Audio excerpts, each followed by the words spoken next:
From the Relic Weekend, a very intense one, over to the next set review, together with Samuel. Hi everyone. Welcome back. We are having a look at the world of Avatar in Magic, especially for Duel Commander. I don't know about you, but I feel a bit more excited about that compared to the Spider-Man set. Yes.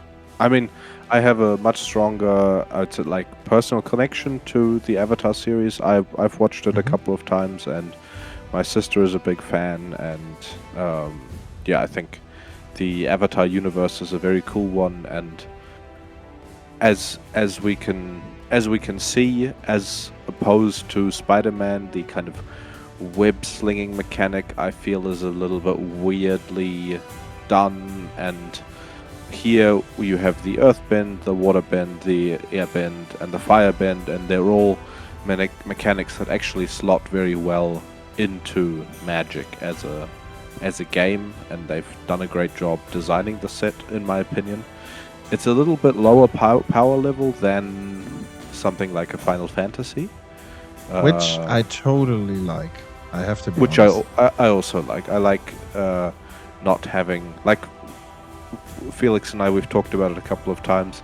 We still have commanders that are interesting from the Final Fantasy set that we haven't had time to show off on the channel yet. Yeah, exactly. And it's been, how long has it been? Half a year?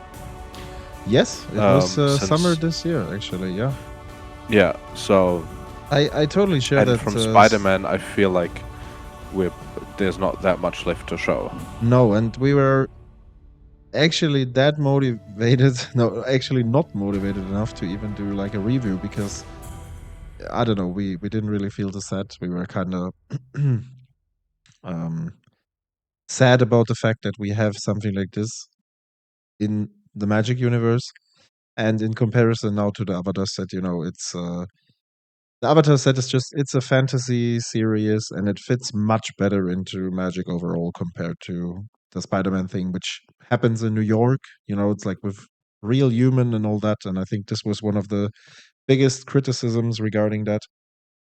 Maybe we'll start with the first card on our list, which is a cute little badger, a Badgermole Cub.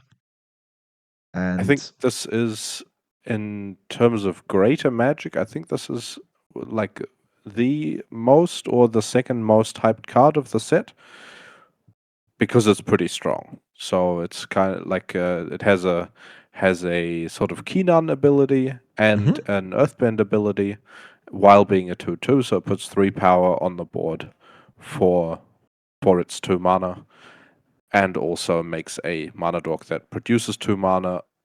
While also, if you kill the mana dork, the land just comes back and you've gained nothing. And if you kill the Badgermole, you still have the Earthbended land. So I think it's a pretty good card.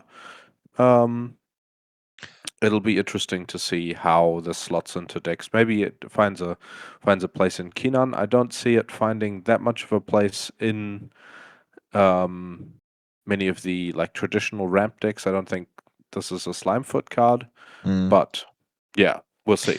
Yeah, what I like about this card. So first of all, Cubs have a good history in Magic. If we think about the Sky Cup, what? No, that was not exactly how it was pronounced, but Scythecat. Yep. Thank you, Scythecat Cup. This is not as good, but I really like the Earthbend ability, because the lands come back if they're exiled or put into the graveyard. So if your opponent has a bolt, or even like multiple ways to deal with multiple lands, you don't lose your mana, which is, I think, very well designed. Yep. And yeah, Keenan is not the most popular. It was popular for some time. It was played a lot. I think these days it's just too slow to be a competitive combo deck. But I think it doesn't quite interact enough with the speed that the aggro decks goldfish at. I think it's just not quite not quite there in terms of pace. That's totally right. And it's also, if you compare it to other decks, like to other combo decks, we talked about this many times.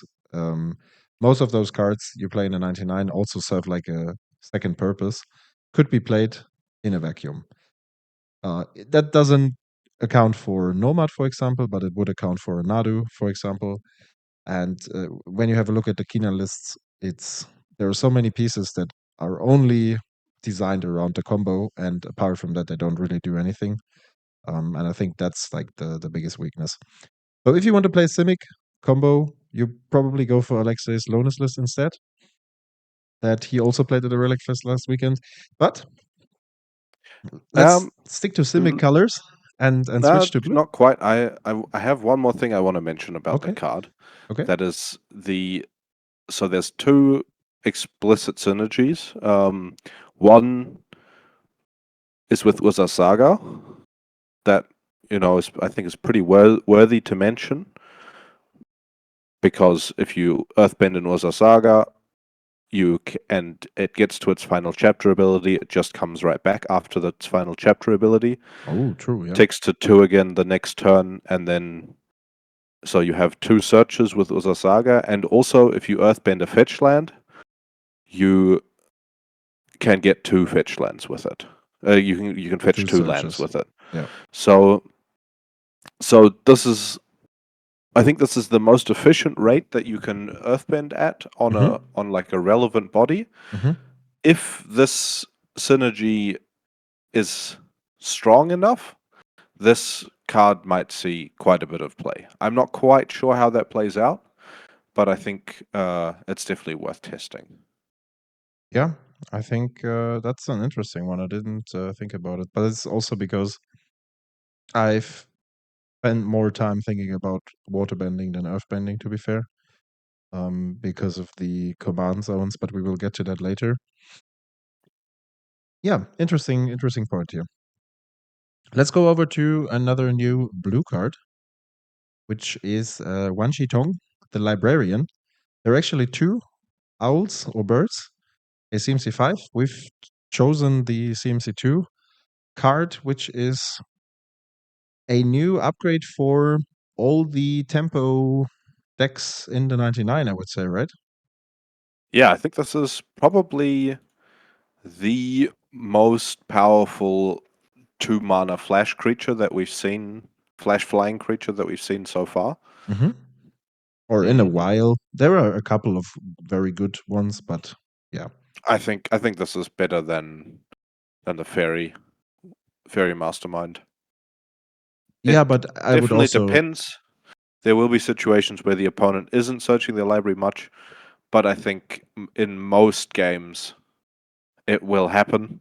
And if you can ambush with a fetch land, then if you can ambush a fetch land activation or a search of any other kind with this card, then suddenly you have a 2/2 for 2 flying vigilance that also has the sustained ability to draw a card.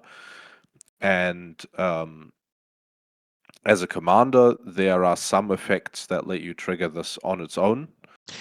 And I've actually checked that today, and there are not that many effects. And it would be cool to play like a lantern in the 99. Well, no, I'm not talking about a lantern. I'm talking about like Field of Ruin. Okay, yeah, things like this. Demolition Field, Ghost Quarter, and I think there's like yeah, I see that. Yeah, I think there's 1 or 2 other effects like that. I'm not sure if it makes for its own commander. I would say people will definitely try it out, but the fact that it really depends on how the deck is designed. I think the fact that you want to curve out on that guy early on, I would expect makes it not so attractive. And also, when you have it in a command zone, then people can time their fetch lands around it. Because Yes, if you decide like your opponent is going to fetch, and in your turn, for example, and you decide to trade the 2 mana just to draw the card, and it takes away the ability of interacting with an important spell your opponent wants to resolve the next turn, that's definitely not good. In the 1990s, things happen randomly and you can't really foresee them. So But I think people will experiment with it because Malcolm is not like the most popular commander, I would say, but it's still the commander for the mono blue tempo shell, I would say. And this one goes in a similar direction. So I think people will try it out. What I like the most about it and what makes it really strong is the scaling in the late game. That you can pay more mana in order to have like a bigger owl and also draw more cards. That's definitely a big one. And I think this is also a very interesting card in CDH. That's true. That's true. Absolutely. So I think the commander the multiplayer commander implications of this card mean that it'll be a very expensive card for a long time, Yes, I think so too. and it's probably I don't know how likely it is that it'll be played in standard much because there's no fetch lands in standard. Hmm. But yeah, We will see about that. Next up, we have another legendary creature, which is May the Scornful Striker, a card that legacy players might not be too happy about, depending on which deck they bring to the tournament. This at first looks like a sideboard card against Storm to me. In I disagree. it But might, it might, it might. yeah, Um, yeah, in Duel Commander, it's not necessarily a standalone commander, but we have the Sephiroth, I think it's called, right? The black 3-drop, which is yep, played as a general for aggressive black decks, and we have Turak, and we in the past we had Jadar, and things like this always come back. And this one is actually a cool swap for a deck like that, since we have decks like Lear and Rogak Storm in the format. It could be a cool swap as a commander, I think. What do you think? yeah. I think these sorts of combos, these life draining combo breakers, are interesting. It usually, from my experience, the kind of combo or storm players, they if they see that that's in your command zone, or once that this type of card comes down, they know, okay, well, within my first 4 spells, I have to find an answer to her, and then I can keep going afterwards. That's a kind of thing that can happen in these games. So it's not like a catch-all answer, like something like a deafening silence is against a storm deck, or something like that. So I agree to that, and in my I mind, get it. it's not like a an answer to those decks, but it definitely helps to switch a commander that doesn't do much against the storm deck to something like this, which will definitely do a lot. And if you play it around the rest of the shell of your deck, where you're casting hand disruption and you're putting a clock on the opponent, suddenly they're at 10 turn 3 or 4 when they try to go off, and then they have to try to do something within 4 or 3 spells before they die. So this kind of card really helps with that, of putting that clock on. And even if it does get removed, sometimes it'll buy you one more turn in which you can then do the lethal damage. Yeah, and I also think the combination, since you're playing mono black, the combination of this commander and having a couple of discard spells to check for those interaction spells makes it a bit better. I mean, I get your point. Your opponent has to adjust in terms of the mulligans they take, but sometimes you can sneak in a Durus up front or a Thoughtseize or something like this, or maybe even like a Hymn to Torak and stuff, and then you randomly get rid of the interaction spell because then again, they're not filled with tons of interaction spells. I mean, Lear has some things to handle May on stack. If it's resolved, you might have like an Into the Floodmore or something else that bounces a creature, but there's not that much. While the Rogak's Storm deck has things like Abrupt Decay and Fatal Push and all that, but also not too much.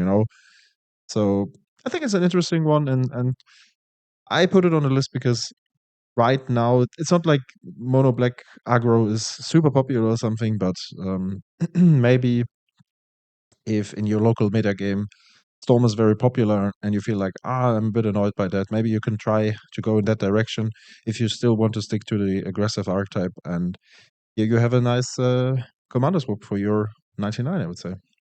Yeah, and it makes the general game plan more versatile against more decks. Yes, absolutely. Okay. So next card, we have a beautiful artwork, Absolutely. Zhao the Moonslayer. And after the recent banning of Blood Moon, we are now looking at a card that does a pretty similar thing, but at a much different rate. So we've got a 2/2 menace for 2 that makes non-basic lands enter tapped, including your own. So it is a symmetrical effect, and for 7 mana, you get to put a Conqueror counter on Zhao, and that turns. It also gives him the ability of Blood Moon. So I think the Conqueror counter is probably templated that way, so there's no weird shenanigans with putting charge counters on him to activate him or something like that. I think so too. You do have to activate his ability. I don't think there's any other card that has a Conqueror counter. But I think sometimes, so like the Talia effect is strong on 3 sometimes. Mm-hmm. It,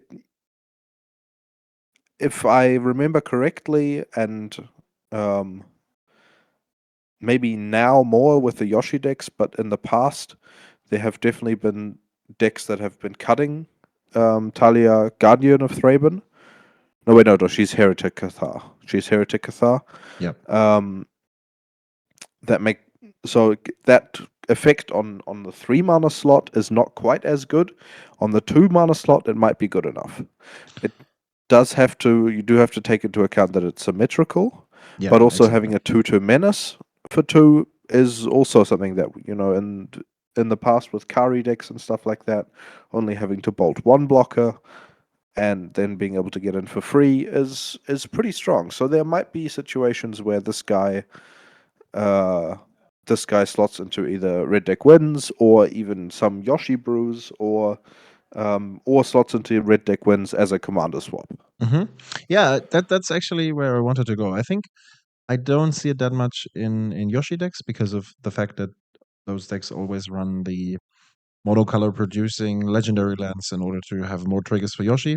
But as you said, the effective is symmetric, so you have to take care of that. But in a Zergo, for example, would you see this card as a swap against, for example, Azusa or the newly developed Lumra, for example, over a card like the Spider Punk, for example, which would protect you from a Glacial Chasm? I mean, that's a difficult question. I think slowing down the Azusa gameplay is probably better than stopping Glacial Chasm, because there are still like the decks have started playing. Those decks have started playing Trinosphere and Ensnaring Bridge and these kind of effects that also slow you down. Mm-hmm. And the biggest the biggest downside of Glacial Chasm is that if you bring it out too early in the Azusa strategy, you sometimes find yourself like, okay, well, I have to keep up the Glacial Chasm, but doing that and sacrificing it to prevent it from to prevent the paying of life and these kind of things slow me down quite a bit, and then that game plan gets unsustainable if you are doing it before you have like 6 or 7 lands in play. So non-basic lands entering tapped, I think, could be pretty strong against Azusa. It also prevents fetch land loops, like fetching Yeah, right. like if you have a Crucible of Worlds and an Azusa in play, you can't loop those in order to get a bunch of basic lands out of your deck. Exactly. So I think that there could be pretty strong. You'd have to test it, but also with the Menace getting past at least Azusa as a blocker, I think that could be pretty good. Yeah, I think so too.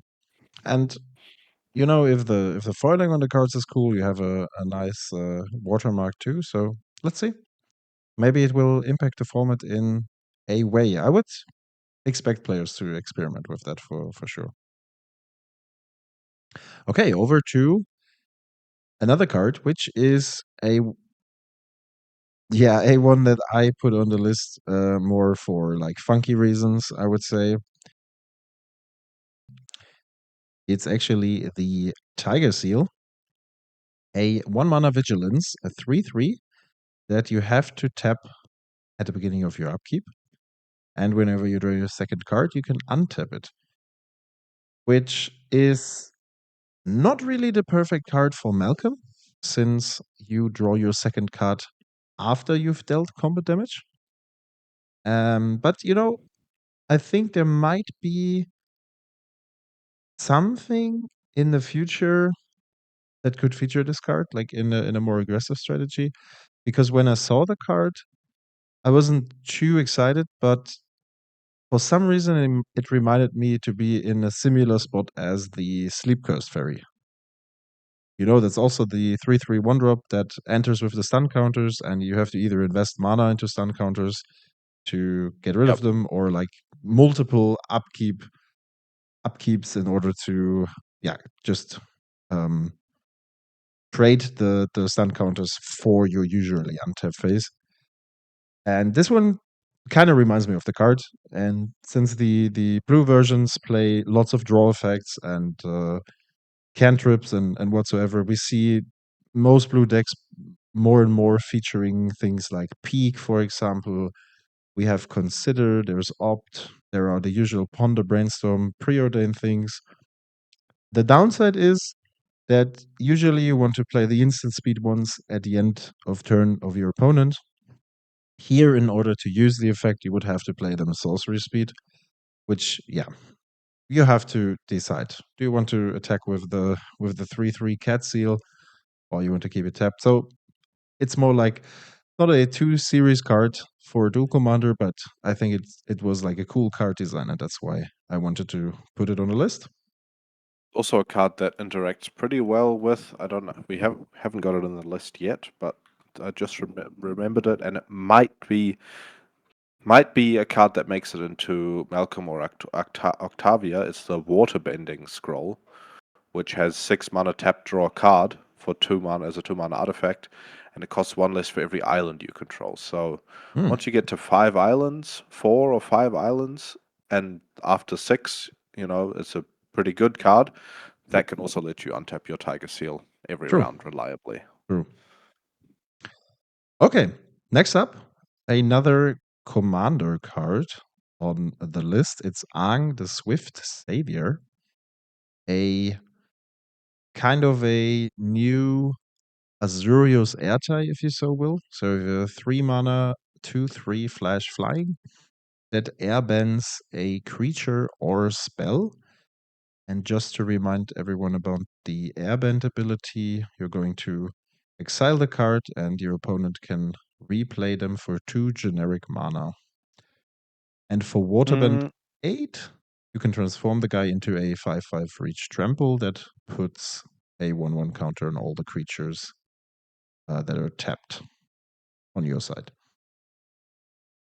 One thing to add. Yes? Airbending is not just opponents. So, Did I say a in spell from an opponent? you said your opponent can cast it again for 2 mana, Yes. and If you that's airbend their spell, that's what I meant. exactly. Yeah, okay. But it's so this card has a lot of depth of play, and you would think that it gets, I would say, worse as you get further into the game, where you are airbending, where airbending an opponent's spell can be pretty bad, because they just recast it for 2 mana. But once you get deeper into the game, if you're playing Aang as your commander, you can start airbending your own things. So in the deck, if you play him as a commander, you're probably playing some pretty strong enters the battlefield effects, and being able to recycle those, save your creatures, these sorts of abilities, I think are pretty strong. Absolutely. So You can airbend your own Solitude and replay it for 2, and then you have a new Solitude trigger, for example. You know, the creature doesn't lose flash. also lets you kind of get the upper hand in counter wars With a where subtlety and stuff. Yeah. if you have a lot of mana, you counter an opponent's spell, they counter your counter spell. You can then either Aang their counter spell, or if you have enough mana, Aang your own counter spell, have their counter spell fizzle, and then recounter their spell. This is going nowhere if we're starting to Aang airbend counter Aang. But yeah, I get your point. It's true. There's a lot of potential for this guy, in my opinion. The stats are fitting, you know. The backside is costly to transform it. Then again, depending on the deck design, you might have like 1 or 2, 3 supportive artifacts, maybe a portable hole, disruptive flute, whatsoever in the 99 to help paying the cost. I think it's not necessarily an important aspect of the card, but it's something to use your mana for in a late game if you have nothing else to do. And that's also something that we see with Kefka, for example, that we have a good commander for a reasonable cost that affects the board quite well. And if there's absolutely nothing else to do with your mana, you can still pay 8 mana to transform it to something better. And that's the case here with Aang too. So I like this card. And I think people will play it a lot and test it. And yeah, we'll see. yeah, and I think, I mean, if you're just looking to transform him, the base rate's going to be 7. If you can tap him as well, and yeah, so that there's a pretty, it's pretty flexible. I think I like the waterbending ability as it's written, and I also like that they're basically all the waterbending abilities are very aggressively costed. They cost a lot of mana, and the thought is that you have to have a lot of creatures and artifacts in play. Yeah, And exactly. if you do, then waterbending becomes a reasonable costed thing, but they don't have the risk of Snowballing. of snowballing, of having these very strong cards that are very, very strong on their own. Yeah. And like this is a sign of this game, of the set, where I feel like all the bending abilities are very reasonably numbered. Like in this case, it could also have been, I think, if it was printed in another set with a different kind of philosophy, it might have been the ability might have cost 5 or 6, but in this case it costs 8 because the power level is a bit reduced. So our next commander, or actually next card on our list, but also I think only viable as a commander, is Aang, the next Aang, Yes. having learnt earthbending, airbending, and waterbending, being a flying 3/3 that says, look at the top, as he enters, look at the top 5 cards of your library. We put a creature card from with mana value 4 or less from among them onto the battlefield. Put the rest on the bottom of your library in any order, and you can transform him if another creature leaves the battlefield. So this card, I think, is a very difficult deck to build, Yes, for I a think couple so of too. reasons. Mainly because there's a high level of synergy with clones in the deck. Where if you have a clone into the battlefield, you can get his ability again and instantly, and have him flip right away because the clone will legend rule itself. And And if you have a clone that has a different name, something like Sakashima, or there's like 2 or 3 more, then suddenly you've got more 3/3 flying creatures on the battlefield. You then also have a deck that just gets to put some very strong creatures into play for the rate of 5 mana from your command zone, and if you're lucky, you get something good like a Ranger Captain of Eos or anything kind of in that range, Palace Jailer, summon your Jimbo, anything like that. So you have the ability to put a lot of quality into play off his trigger. I think it probably competes for space with Peter Parker Yeah, if you want to build it, and I think Peter Parker's most of the time going to be the better deck. absolutely. So this would be a bit more of a gimmicky commander, not something to take to a big tournament, but something to have some fun with. Yeah, and I But also yeah, think I put this card on the list because excuse me, because we both love or love to play band. As you all know, we enjoy Simic and we enjoy most combinations with Simic, so Timor, band, Sultai, something like this. And the latest, somewhat playable, or let's say legend that was taken serious a while ago was Gennara. And it feels like the format is more or less traumatized by this being the band commander that was played for the longest while still being super bad at some point. And recently, not only due to Peter Parker, but also this new Aang, we see that Wizards is taking a step into that direction to say, okay, we're gonna have a look at those color combinations again too. There have been a couple of banned cards. I think there was Rico from Apena, which we played on the channel. There was also Shanna and all these things, but most of them looked way too cute to be played in Duel Commander as a general. And absolutely. with Peter Parker, we have like a very serious contender now again, mostly because of the interaction with Nadu.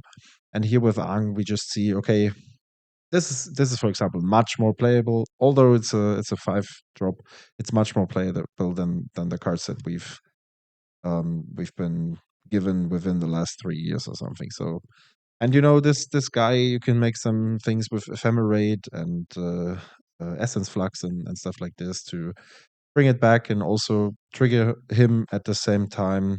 To no, it's never mind. It's another creature that has to leave the battlefield. But still, you can also use the ephemerate to flicker something else. And I would imagine that you are playing lots of creatures that have ETBs in this deck. Yep. And I think it's, yeah, as you said, it's an interesting one to have some fun with for your next FNM, and maybe like play it in a league if you have like some interesting ideas around it.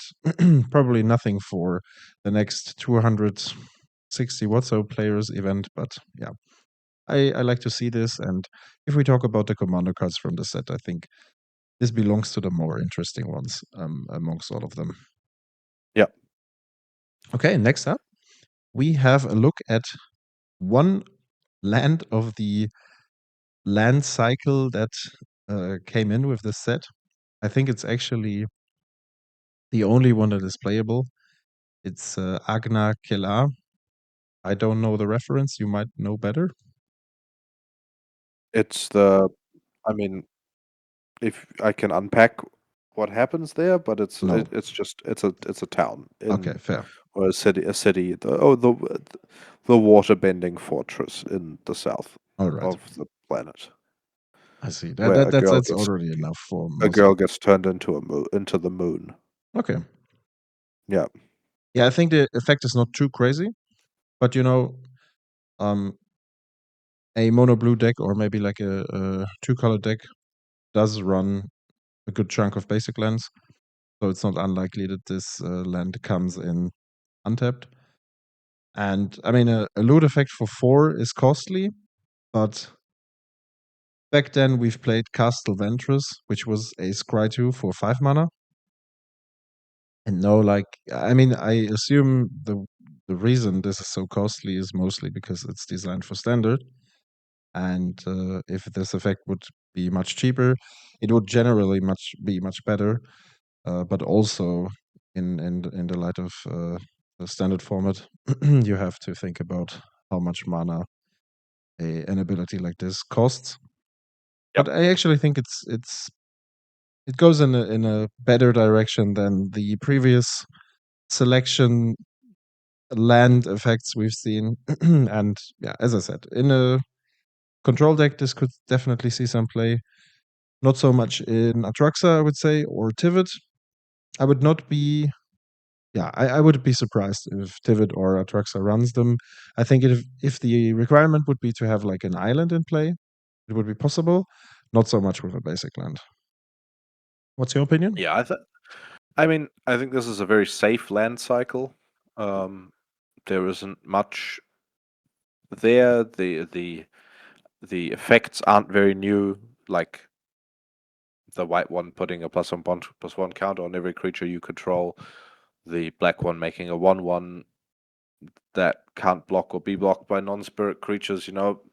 Not that strong abilities, but just kind of more stuff. And this for me, this kind of goes in that category. There is, and there there's the black blue reanimator shell, Mm-hmm. and this card might make it into those decks. True. Yeah. Oh, I that's don't think actually a something good like point. Hidetsuru I and totally Kairi. yeah, I totally forgot about these Emmet Zelch lists and Yeah, Superior Spider-Man and Aminatu and all that. Aminatu yeah. might So not I mean, use it, after but probably yeah, pretty unlikely, I would true, say. But I true. think the two color shells might play this card, Mm-hmm. and I think it'll be an okay addition to those kind of sets. We have in as like cards that do the same thing. There's the one from Innistrad, I think Desolate Tower or something like that.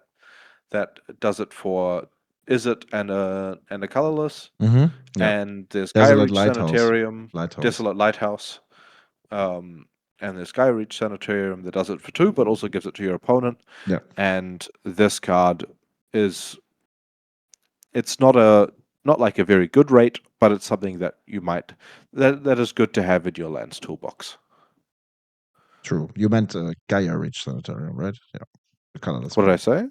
Th- Yeah, Something else, but it's okay. yeah.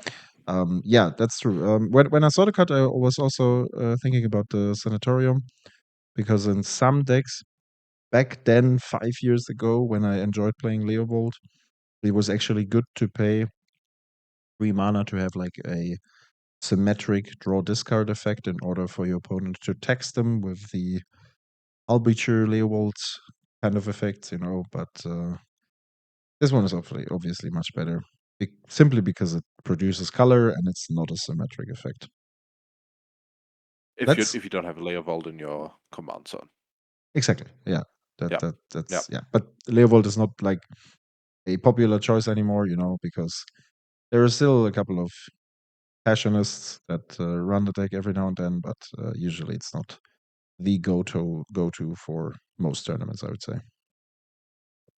I agree. Let's go over to Ozai, the Phoenix King, a card that Yeah. you are more excited about than I might be.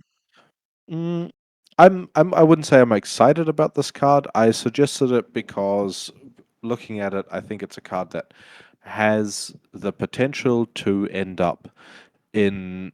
We've seen a couple of different shells of a sort of Rakdos Reanimator that puts a lot of stuff on the board. So the main star of the deck for me is the Weasel. What's his? Marcus played him. The 3 mana Menace Weasel that when he You hits a mean player, you can Cruel Claw? Cruel Claw. Yeah.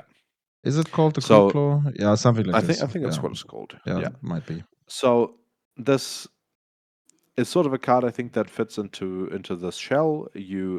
keep the mana that he makes with his firebending ability. So if you untap with him, and by the time you've got him on the field, usually you'll be at 3 or 4 lands, you can suddenly hardcast an Archon of Cruelty from your hand post combat. And these sorts of effects, I think, is pretty interesting to have a reanimation target that is hasty, that tramples and snowballs into more targets that you could start playing from your hand. I'm not sure how well it actually slots into those decks, but 6 mana is a lot more castable than a 7 or an 8 mana. Very true. Sorry? I said that's very true. Yeah, so this is a kind of card that you might sometimes even hardcast, and then suddenly you've got a trample haste 7/7, which is a body that does not get blocked very well. There's like a single fury isn't going to block it away, and like there's very little in the format that blocks Ozai well. That's also true, yeah. By the way, it's called the infamous Cruel Claw. Okay. I just looked it up. Yeah, interesting one. Let's see if we face it on the battlefield every now and then. Let's go over to our last card. It's which the Earth I think King. is a very cool artwork. True. I agree. Yeah, I like it. And kind of flavor-wise, he's a 4-mana 2/2 that brings a bear on ETB, and if you attack with creatures with power 4 or greater, you get to search your library for as many basic lands as you're attacking with. So this is the kind of card that would, in my opinion, show up in something like in, I think, our last set review or the set review before that, we talked about Zurok from the Timo set. If this card was ever played, maybe if something like a Tiva gets banned, then you might see play from this guy. This is also a card that could slot into some Gruul decks. I think it's not even close to being, like a commander for itself. No, not at all. Not at all. But there are a couple of... What this card reminds me of is things like Gore Claw, I think it was called. Yep, it was like a bear from a Magic Core set, I think, back then. And this was it seemed to be the start of an era where you had green cards designed around something happens with your spell if the creature has power 4. We had like an era of repetitive card designs around power 4, either boosting creatures, drawing cards whatsoever. Look, and now we have this effect here, looking at the or like actually searching for the basic link cards and stuff like this. So this, to me, this goes into that category. But as you said, 4 mana, 6 power on board. If you already have something deployed that has 4 power, you can even ramp up your deck a little bit. So yeah, maybe there will be a fitting deck for it. Then again, I almost feel like unless your deck does something with landfall abilities, feels a bit underwhelming for 4 mana, to be fair. Yeah. This is a card that could maybe make it into a Raphaelos deck. We talked about it when the card got unbanned. Yeah. This is the kind of effect I think those decks are looking for. Yeah, agree. If you ever end up playing Raphaelos. That's a good one, yeah. Yeah. Okay. With that, we're already at the end of our review for the upcoming Avatar set.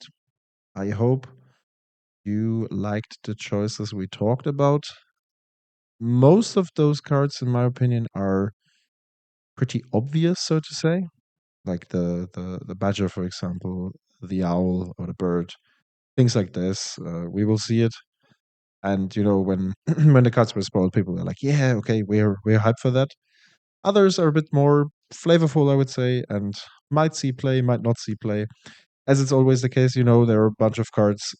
This time, not all of them are super fancy and super crazy in terms of what they bring to the game, but it's also really, really cool, as we said. to have something like this, just to rest a little bit, and like take a deep breath and just enjoy something. Like it's totally Yeah. fine to me to have 2 or 3 playable commanders, and people can experiment with either of them. Maybe you find one of your favorite ones, and then you play a couple of games with that, and that's fine. It's not like because I think Final Fantasy was super cool, and at the same time, it was absolutely, how do you say? I'm missing the words. Overwhelming. Yeah, overwhelming. Thank you. Yeah, Yeah. absolutely overwhelming. Like in Yeah. all terms, it's we are still like we're coming back from the Relic Fest. You played Terra last weekend because Terra is a deck that apparently was discovered 6 or 8 weeks ago. When like the Chinese player, maybe a bit longer, but like people started to play that now, and there are still some, as you said, some legends that are unexplored and stuff, and it's just too much. So perfectly fine the way it is, in my opinion. Yeah. Yeah. One thing that I would like to add, Sure. I just did another quick cursory glance over the set, and I think something that maybe I'm just kind of spitballing, we might see an ally deck. True. I Very think true. Good point. Good point. Yeah.